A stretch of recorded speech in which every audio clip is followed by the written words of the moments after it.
Ça fait déjà 4 mois qu'on a commencé notre tour du monde en stop. 4 mois. Genre, c'est passé tellement vite et à la fois, il s'est passé tellement de choses. C'est un truc de fou. Faire le tour du monde sans prendre l'avion, c'est l'aventure folle dans laquelle on s'est embarqué avec mon copain. Moi c'est Mathilde, lui c'est Arnaud et en mai 2025, on a pris la route sans itinéraire, sans destination précise, sans liste de cases à cocher, ni de lieu à visiter, mais avec quelques objectifs en tête. Voyager sans nuire à l'environnement, prendre notre temps et surtout rencontrer les autres. Alors pour ça, on a pris nos sacs à dos, une tente, 7 pancartes et on a levé le pouce depuis Paris. Actuellement, on traverse l'Europe en direction de la Turquie pour atteindre l'Asie. On n'a aucune idée du chemin qu'on va emprunter pour y arriver. On fait du stop et on voit où ça nous mène. Parce que s'il y a bien une chose dont on est persuadé, c'est que les plus beaux instants arrivent là où on ne les attend pas et qu'ils peuvent naître n'importe où. Je suis trop contente de vous retrouver aujourd'hui pour ce nouvel épisode hors série et je suis trop contente de me poser un petit peu pour discuter avec vous. Bon, malheureusement, il y a 1 milliard de mouches qui sont arrivées autour de moi. D'accord, j'ai pas pris de douche depuis 3 jours, mais bon, quand même, quoi. J'ai envie de tourner ma vidéo, donc j'espère que ce sera pas trop gênant. J'ai trouvé un petit endroit sympa pour qu'on puisse se poser entre vous et moi, parce que ça fait longtemps, en fait, qu'on n'a pas parlé. J'ai pas fait de bilan comme ça le mois dernier. Vous avez été nombreux à me poser des questions, comme chaque mois, sur Instagram. Donc d'ailleurs, je le répète encore, mais si vous me suivez pas sur Instagram, n'hésitez pas à m'y rejoindre parce que je poste beaucoup de choses en temps réel sur mon voyage, les petits coulisses, donc voilà, n'hésitez pas. Et donc, je vais répondre à vos petites questions. Si vous n'avez pas vu les épisodes de ces 3e et 4e mois de voyage, dans le dernier récap, on s'était quitté au nord de la Slovénie, dans les montagnes, à une période où on commençait à être pas mal fatigué. Et à ce moment-là, on avait donc repris le stop parce qu'on avait envie d'explorer quand même l'est de la Slovénie. On a été pris par un couple de Français trop cool qui nous avait amenés dans la ville de Celrier. De là, on avait rencontré Richard sur Couchsurfing. On avait passé quelques jours chez lui à Lascaux. Je commençais un petit peu à ressentir vraiment le besoin de me reposer, mais j'avais quand même toujours envie d'explorer le pays, donc finalement de ne pas du tout m'écouter. On a continué dans l'est, on est allé à Maribor chez Jean qui nous avait pris en stop quelques jours plus tôt dans les montagnes, donc on a pu se poser chez lui un petit peu. Là, ça faisait vraiment du bien. Il était adorable. Et tout ça, vous l'avez pas vu parce qu'en fait, j'ai pas fait de vlog à ce moment-là. Enfin, j'ai fait le vlog, mais je l'ai jamais monté. On avait eu pas mal de jours de pluie. Il avait été tellement gentil. Il nous avait hébergé chez lui 3 jours. Il nous avait laissé sa chambre. Il nous achetait des pizzas. Enfin, on voulait que refuser de lui offrir des trucs et tout, et il ne voulait rien entendre, il voulait juste qu'on se sente trop bien. On en avait profité pour visiter la ville de Maribor, qui n'a pas non plus été un immense coup de cœur, mais bon, c'est surtout le fait d'avoir rencontré Jean et d'être resté quelques jours chez lui qui était vraiment cool. Et après, on a repris le stop pour aller dans la ville de Ptuj, qui était la plus ancienne ville de Slovénie. À ce moment-là, à Ptuj, on avait vraiment envie de se poser, mais on ne pouvait pas vraiment parce qu'on devait rejoindre Lucien 10 jours, 15 jours après pour faire la sortie en voilier. Sauf que j'avoue que cette sortie en voilier me stressait énormément. Je pense que le stress du bateau, plus la fatigue du voyage, plus l'envie de se poser, et que c'était pas possible parce qu'on avait une date de rendez-vous et tout, tout à ce moment-là, du coup, ça rendait le voyage un petit peu compliqué. J'avais presque envie d'annuler le voilier, mais je savais qu'il fallait pas que je le fasse, donc on n'a pas annulé le voilier. On s'est posé un petit peu à Ptuj pour réfléchir et puis on a décidé d'aller en Croatie. Et là, direct, on a complètement craqué. On s'est loué un appart pendant 10 jours à Zagreb. Et en vrai, ça a été quand même une très bonne décision, même si ça nous a un peu cramé le budget. Mais à ce moment-là, on en avait besoin. Donc on a pu se retrouver pendant 10 jours dans l'appart. On avait vraiment une petite vie, une petite routine. Voilà, on visitait pas tant que ça. On était vraiment juste posés.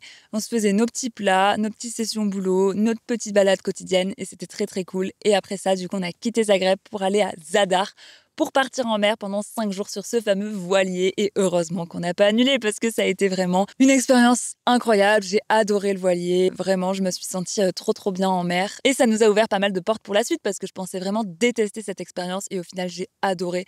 Donc ça veut dire que pour la suite du voyage, il y aura potentiellement des traversées en voilier qui pourront se faire. Même si Arnaud a été quand même plus mitigé sur cette expérience. Donc il faudra qu'on en refasse. Mais je suis contente quand même déjà de ne pas avoir été malade et donc d'avoir pu vivre cette expérience voilier.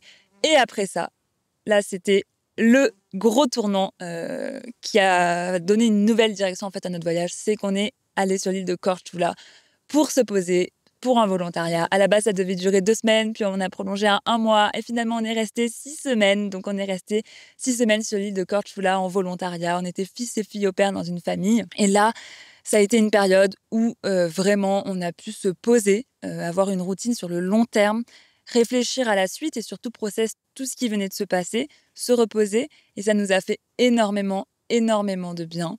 Et donc là, on vient juste de reprendre la route.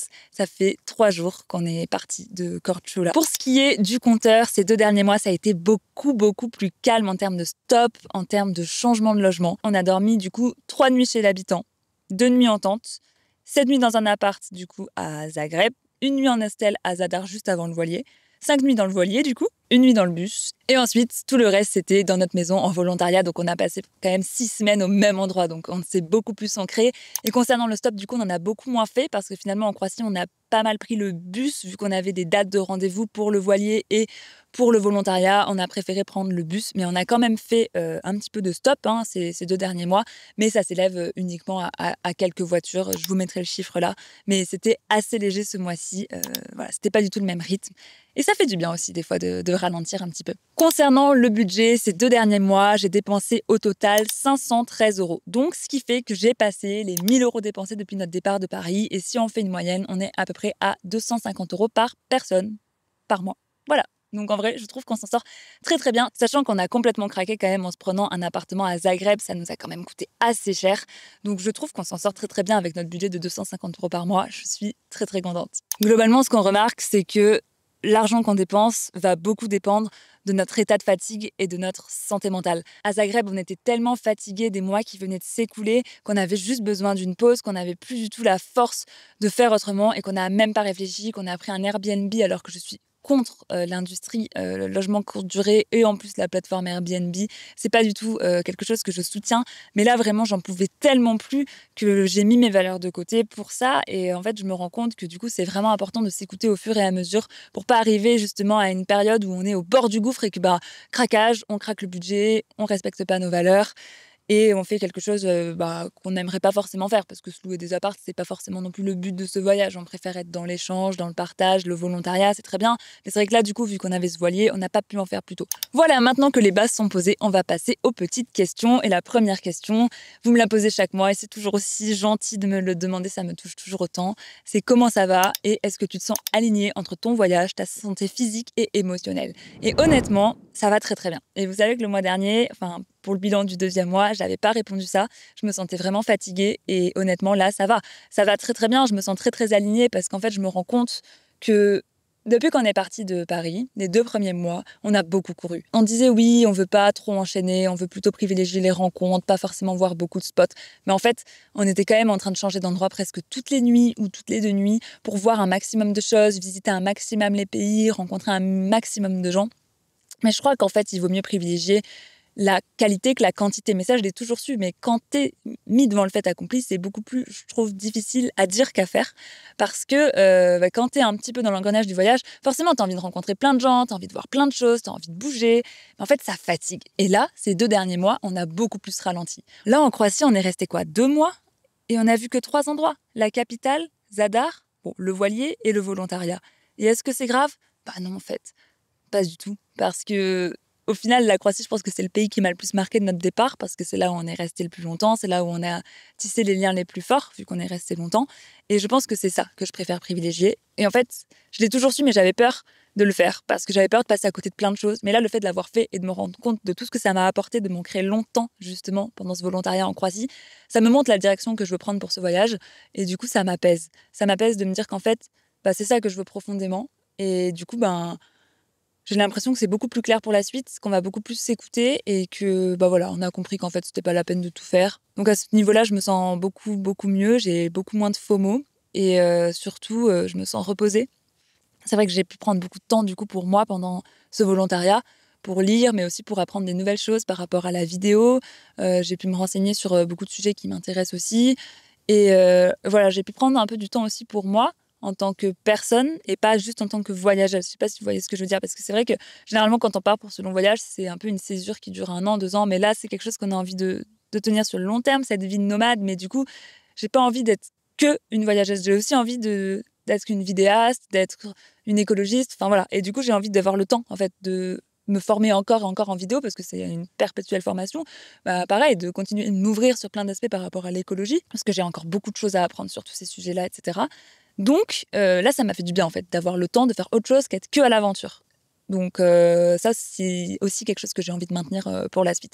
Mais en tout cas, pour répondre à la question initiale, je me sens vraiment bien et merci de demander. Deuxième question, quel a été le moment le plus dur et le plus beau? Alors, c'est vrai que j'ai pas du tout réfléchi à la réponse. Je pense que le plus dur, c'est sans aucune hésitation, juste avant d'aller sur le voilier, j'étais vraiment terrifiée. J'enchaînais les crises de panique parce que j'avais vraiment trop peur d'avoir le mal de mer et j'ai la phobie de vomir. Voilà, c'est quelque chose dont je parle vraiment pas beaucoup en vrai, mais c'est vraiment quelque chose qui contrôle ma vie, en fait, parce que je pense tout le temps au fait de et si là je vomis, je vais vomir où? Enfin voilà, c'est un peu particulier et j'en parle vraiment très très peu. En vrai, il y a très peu de gens qui savent ça, en fait. Maintenant, il y a vraiment tout Internet qui peut le savoir, mais en vrai, voilà, c'est aussi un sujet dont j'ai envie de parler parce que c'est vrai que c'est quelque chose qui finalement touche beaucoup de gens et qui finalement rythme un petit peu mon voyage parce que quand tu dors tout le temps dehors, que tu manges tout le temps des choses que tu sais pas trop d'où elles sortent et que tu dors tout le temps chez l'habitant, quand tu as vraiment la phobie de vomir comme moi, c'est difficile à gérer. Et c'est vrai que pour aller sur ce bateau, j'avais vraiment peur et j'avais aussi beaucoup d'anxiété sociale parce qu'on allait se retrouver sur un bateau avec beaucoup de personnes, des élèves de lycée, et j'avais vraiment peur. Et en fait,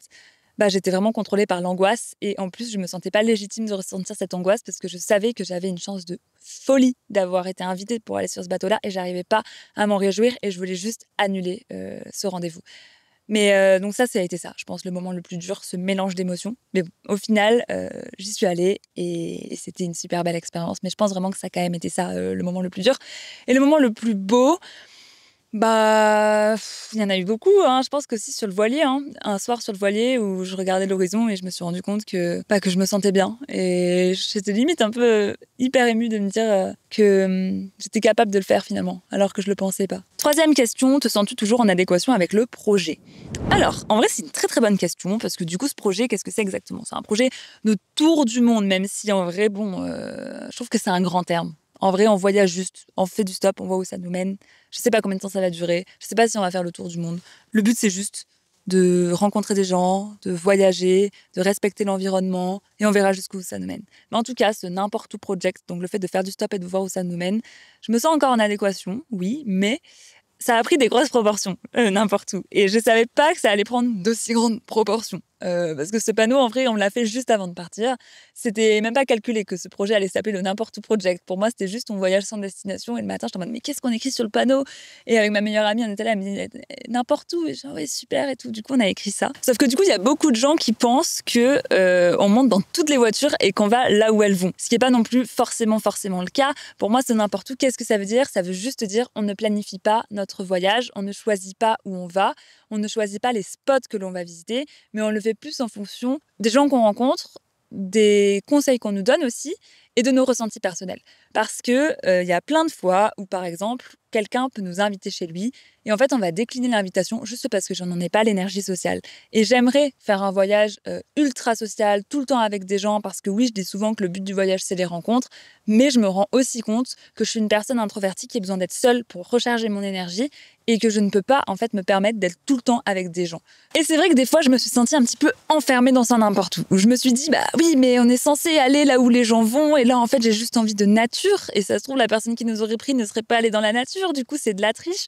Mais en fait, pour moi, ça n'en est pas, parce qu'à la base, pour moi, ce n'importe où, il voulait juste dire, on ne va pas sur les spots où tout le monde va. On ne va pas forcément sur les lieux touristiques, on ne va pas forcément suivre une route tracée, on se laisse porter. Et quand j'ai besoin de nature, je me laisse porter dans la nature, mais je choisis pas où je vais. Par exemple, en Slovénie, j'avais envie d'aller dans les montagnes, mais j'ai pas décidé dans quelle montagne j'allais aller. J'ai juste demandé aux gens que j'ai rencontrés, est-ce que vous savez comment on va dans les montagnes? Et de fil en aiguille, on a fait la randonnée qu'on a fait, mais je l'ai pas vu dans un guide de voyage, voilà. Et c'est plutôt ça, en fait, le sens de ce n'importe où. Du coup, oui, je me sens toujours alignée, en fait, avec le sens de mon n'importe où, mais j'ai l'impression que sur les réseaux, il y a beaucoup de gens qui interprètent ce n'importe où différemment et qui pensent vraiment que je vais là où toutes les voitures vont, alors que ben, des fois, j'oriente quand même si on a besoin d'être avec des gens, si on a besoin d'être tout seul, voilà, on s'écoute. Mais pour moi, c'est aussi ça que veut dire ce n'importe où. C'est voyager en respectant l'environnement, en s'éloignant des sites touristiques, en faisant un voyage humain et en faisant aussi un voyage aligné avec nous. Donc oui, je pense que je suis toujours alignée avec le projet comme je l'ai toujours vu. La Croatie est un pays où tu devrais t'installer un jour. Bah, je pense pas. C'est vrai que je suis pas dans cette perspective-là. Je ne sais pas du tout si un jour on s'installera quelque part et où ce sera. J'ai beaucoup aimé notre expérience en Croatie. J'ai beaucoup aimé l'île de Korčula, mais je pense que j'ai surtout beaucoup aimé ce que l'île m'a apporté à ce moment-là. C'est exactement ce dont j'avais besoin à ce moment-là. Maintenant, j'ai trouvé quand même les mentalités assez fermées, mais j'ai vraiment pas envie de me prononcer sur le sujet dans la mesure où j'ai pas du tout creusé les rencontres en Croatie. On n'a pas non plus cherché à aller vraiment au contact de la population locale dans plusieurs parties du pays, donc je vais pas me prononcer. Mais en fait, j'ai aussi la sensation d'avoir été en Croatie 6 semaines, mais de pas forcément avoir exploré la Croatie. Enfin, c'est pas qu'une impression, c'est juste le cas aussi. On n'a pas rencontré beaucoup de Croates, donc c'est vrai que finalement, je connais pas grand-chose sur ce pays, et ça, c'est peut-être un petit regret que je peux avoir. Et en même temps, j'arrive un peu à lâcher prise et à me dire, bah, c'est vrai que j'ai pas forcément rencontré toutes les personnes que j'aurais aimé rencontrer, parce qu'en fait, la famille chez qui on était, ils étaient pas croates, ils étaient serbes. Donc on a appris beaucoup de la culture serbe, mais moins de la culture croate. Mais c'est pas grave, ça devait se passer comme ça, et on peut pas non plus, dans tous les pays, creuser à fond. En tout cas, la Croatie nous a apporté ce qu'on avait besoin qu'elle nous apporte à ce moment-là. Maintenant, de là à dire que j'aimerais m'y installer un jour, je peux pas dire ça.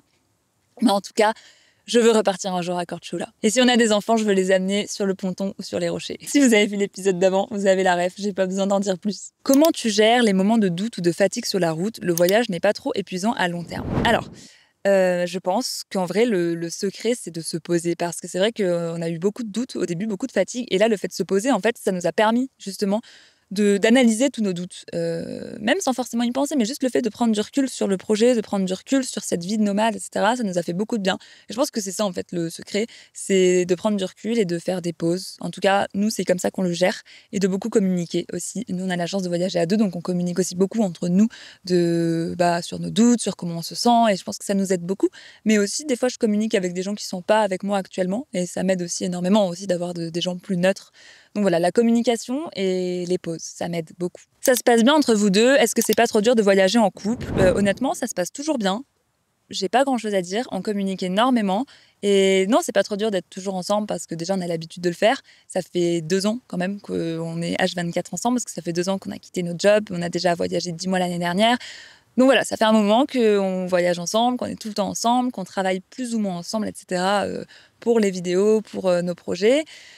Et en vrai, on le gère bien. Il y a des moments où ça a été très très compliqué, hein. Je vais pas faire genre que notre couple a toujours été au top. Non, c'est pas vrai. De toute façon, j'en ai déjà parlé. Mais là, depuis ce départ, honnêtement, ça se passe plutôt bien. Il y a des phases, il y a des phases.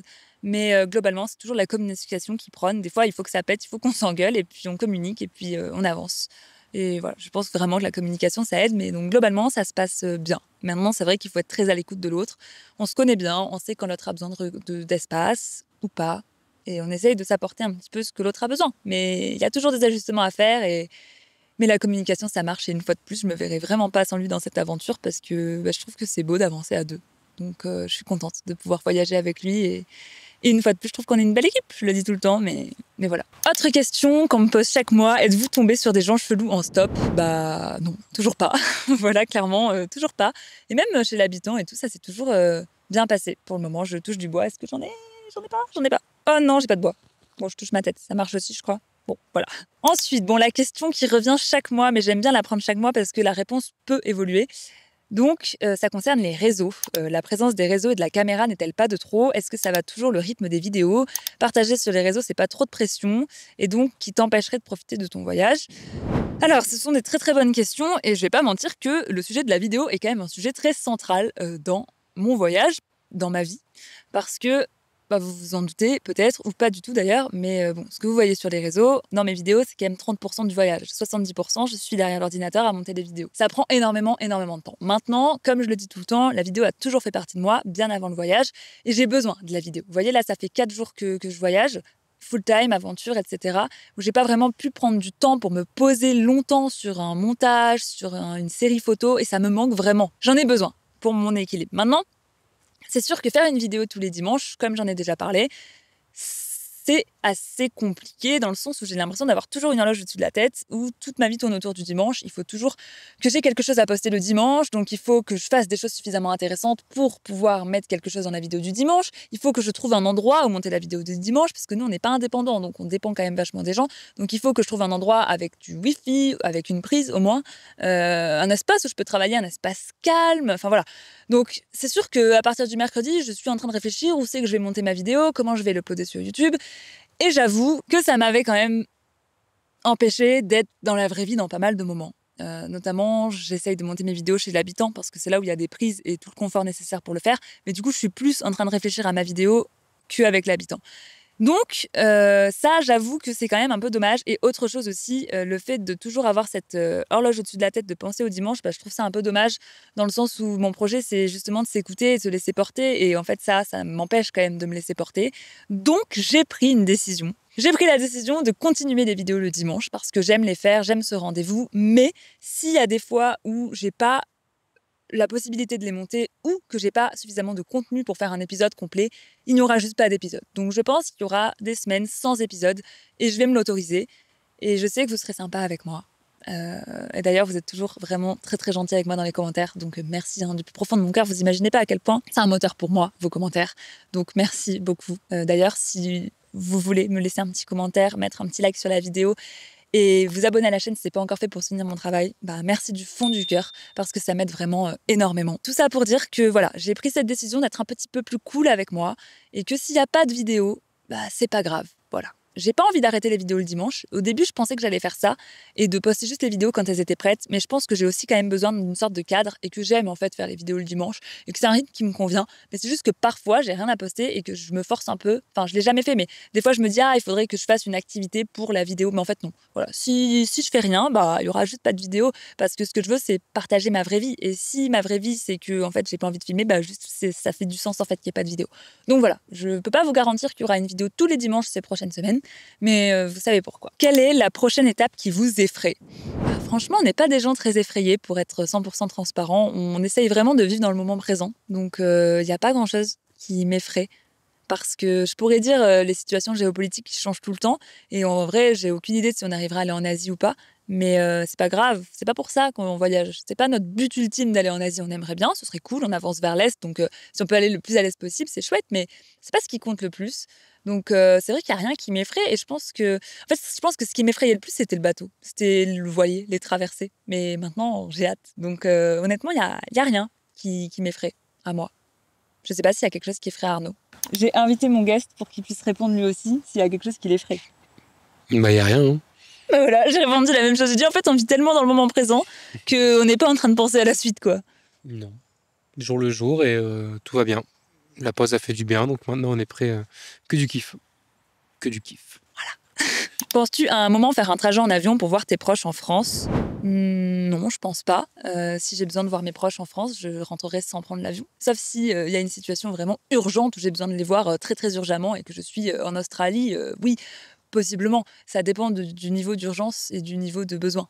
Mais sinon, non, en fait, je suis plutôt tendance à me dire que si je le sens venir, que j'ai besoin de rentrer voir mes proches pour une raison X ou Y, bah, il est temps de prendre le retour, voilà, et de rentrer, tout simplement. On peut, en un mois, être à l'autre bout du continent, à Vladivostok, assez facilement avec des trains. Mon but, c'est justement aussi de voyager en pleine conscience. En fait, j'ai conscience que je m'éloigne. Et en vrai, c'est pas forcément évident à gérer, mais c'est aussi le choix que j'ai fait parce que, en fait, j'ai fait le choix de voyager loin. Donc, je fais aussi le choix de m'éloigner de mes proches et de pas avoir la possibilité de rentrer à un claquement de doigts. Est-ce que ta vision du monde a déjà changé depuis le début de ton voyage ? Si oui, quoi ? Et je pense que depuis que je voyage, ce qui a le plus changé, c'est que j'ai tout à fait conscience de mon privilège et de la chance que j'ai. Je vais peut-être avoir envie de pleurer parce que c'est un sujet qui est extrêmement sensible pour moi. Mais je sais que j'ai beaucoup de chance d'être née là où je suis née, avec le passeport que j'ai. Déjà, rien que ça. Après, il y a l'histoire d'être en bonne santé, d'être dans une famille dans laquelle j'ai jamais manqué de rien, etc. Mais c'est vrai que rien que le fait d'être née dans le bon pays, c'est un énorme privilège. Et ça, je m'en rends quand même bien compte. On se plaint beaucoup de choses en France, mais quand tu commences à voyager, tu te rends compte quand même la chance qu'on a d'être née en France, malgré tout. Donc, je pense que c'est ça. En voyage, on est quand même confronté à beaucoup d'inégalités. Et ça fait mal. Donc, je pense que c'est vivre avec conscience que j'ai cette chance immense. Et c'est aussi pour ça que j'essaye d'avoir un mode de vie le moins destructeur possible de l'environnement, parce que j'estime que, vu que j'ai beaucoup de chance, ça peut être ma priorité. Donc voilà, je dirais que c'est ça qui a le plus changé depuis que je voyage. Et après, il y a aussi le fait que je pense que l'humanité est très belle et plus je voyage, plus je m'en rends compte. Et je pense que ça aussi, c'est quelque chose qui a changé depuis que je voyage, parce que je pense qu'avant, j'avais peur. J'avais peur quand quelqu'un venait me parler. J'avais peur que les gens soient toujours mal intentionnés, en fait. Et je pense aussi que c'est notre société qui veut ça, nos médias, beaucoup. Et aujourd'hui, j'ai beaucoup plus confiance en l'humain. Et je pense que ça a vraiment beaucoup changé. Et je pense que malgré toutes les atrocités qui se passent dans le monde, il y a encore beaucoup de belles choses dans le monde, dans l'humanité. Et dernière question, à quoi tu aspires pour la suite?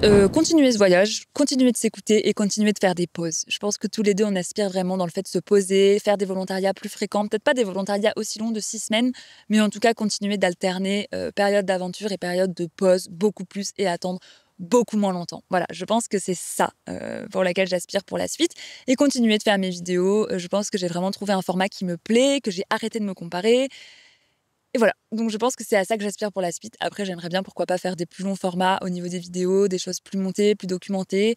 Mais voilà, je verrai plus tard. Pour l'instant, j'essaye de trouver mes marques sur d'autres points. Et voilà, je pense que j'aspire à poursuivre cette vie en étant apaisée, continuer de chercher encore plus l'apaisement, l'alignement et faire du bien autour de moi, essayer Je pense aussi que c'est ça qui a changé de voyage, c'est que maintenant je suis beaucoup plus ouverte et j'ai beaucoup plus envie d'aider les gens, beaucoup plus. Je me rends compte quand même qu'on est très individualiste dans nos sociétés et j'ai envie d'être de moins en moins individualiste. Donc j'aspire plus à ça, à une vie, je pense, plus peut-être en communauté, plus en s'entraidant les uns les autres, une vie toujours très neutre, sobre, plus minimaliste que ce que j'ai pu avoir avant. Voilà, donc dans un futur proche, continuer de voyager toujours de cette manière-là, de s'écouter, de faire des pauses. Et dans un futur plus lointain, où je ne sais pas du tout, mais toujours continuer d'être consciente, vivre en pleine conscience, très important pour moi. Et ouais, c'est ça. Et essayer d'être le plus heureuse possible, c'est quand même ça le plus important. Voilà, on arrive à la fin de ce petit récap. J'espère que cette vidéo vous aura plu. On se retrouve la semaine prochaine pour un épisode dans un nouveau pays. On vient juste d'y arriver. Ça fait que 3 jours qu'on y est et je peux déjà vous dire que la vidéo, elle va être incroyable. Donc, j'ai trop hâte. N'hésitez pas, une fois de plus, à vous abonner, aimer ou commenter cette vidéo si elle vous a plu. C'est très important pour soutenir mon travail. Et puis moi, je vous dis à dimanche prochain pour un nouvel épisode. Et merci d'être aussi nombreux à suivre nos aventures chaque jour. Bisous!